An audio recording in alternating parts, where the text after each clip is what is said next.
We're here at IFA 2015 in Basel, Switzerland, and I'm delighted to be joined by Porus Kaka, IFA's president. Porus, many thanks for talking with us. It's a packed agenda: R&D, patent boxes, aggressive tax planning. But is anyone here really talking about anything other than BEPS? Well, the answer is yes, but can you ignore BEPS when you're 15 days away from the presentation of their final reports? But this conference has much more. It has taxpayer rights, which I hope will become a part of BEPS in the near future soon. All right, well, I'm going to focus on BEPS. Do you think this Congress, this conference, can really affect the BEPS outcome, or is it really more of a talking shop? No, certainly the entire point of IFA is to bring all the players together, and this is the only forum that brings governments, judges, taxpayers, professionals together. So I think each side hears from the other, and I think there is no forum like this. And what are you hearing from them, a general feeling about BEPS as this approaches? What do you think is the biggest headache they feel about this? Well, I think the documentation requirements, what's going to happen with their reports, the country-by-country reporting, the exchange of information that's going to go automatic. So I think just the obligations and then the reactions of all the governments. So I think there's a huge concern from the corporates as to what will happen to this documentation, the costs of implementing this, and of course thereafter the way forward in the litigation when there is a certain amount of subjectivity in all these recommendations. And of course the timing now must be on a lot of people's minds. The slowdown in China, worries about China, the slowdown in Europe, worries in the US. Are they talking about that and wishing it wasn't happening right now? Well, that's a good point, because BEPS was created by a financial crisis, and we are back towards the end of BEPS at another financial crisis. Now the question will be, will the financially strapped governments look more towards BEPS? And what happens to corporates who have lower profits and additional requirements on documentation? So I think it's an interesting time, because the governments will want to protect their companies and their companies' profits. BEPS is going to increase the pressure on the documentation and the planning. I'm sure the irony isn't lost on anyone that this is taking place this year in Switzerland.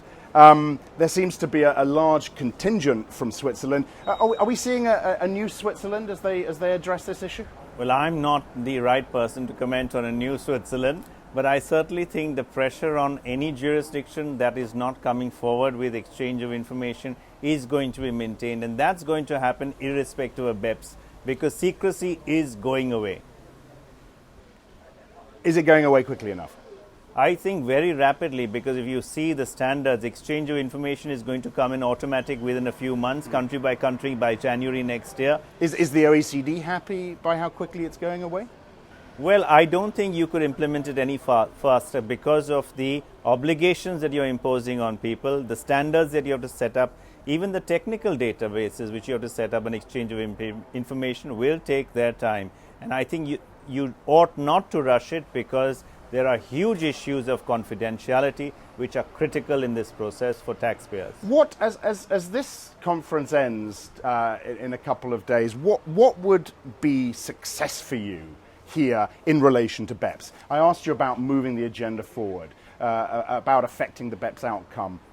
What would you be happy with? So if you will see, when I actually spoke about it, today the pendulum, as I said, is entirely in favor of the revenue because of the view on BEPS and etc., etc. I do believe that there has to be a balance and recognition of taxpayer rights, and I hope that as we go forward in BEPS, there is a greater and greater recognition of those who actually do pay the taxes and what their rights are. This conference, major discussions on that. I'm sure this will be the stepping point for further discussions going forward. What does a post-BEPS world look like? Well, I think a post-BEPS world right now entirely depends on the multilateral instrument. How many countries sign and how many caveats are there when they sign and how many riders they put on. If that instrument has too many riders, too many caveats, then I'm afraid BEPS may not succeed as the way OECD has planned. And I think that's going to be critical. As critical as drafting the proposals is going to be those who sign, how many sign with how many caveats. Do you think the OECD is too bullish right now? Well, I think, well, to be fair, they are doing extremely hard work. I think they are serious about it. Whether they succeed is now probably more of a political question beyond their hands. Porus Kaka, thank you very much indeed for talking with us. Thank you for having me.